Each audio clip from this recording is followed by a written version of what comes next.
Hi, my name is Chris Soares, and I'm the sales manager here at Social27.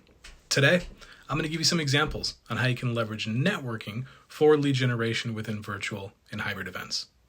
Networking is a crucial part of virtual and hybrid events and can produce valuable lead generation opportunities. To make the most of your events, it's important to align with your target audience and take advantage of different networking avenues. Be conversational and not assertive. Initiate networking activities and leverage recommended connections. Now, for event sponsors, lead generation forms can be integrated into your virtual booth to make the process easy and efficient. After the event, keep the conversation going and follow up with your connections while you are still fresh in their minds, and make sure to personalize your follow-up messaging. Proper follow-up is essential to form a strong partnership.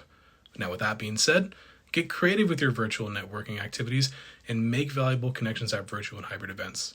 Set up a demo today to learn more about what Social27 virtual and hybrid event platform has to offer.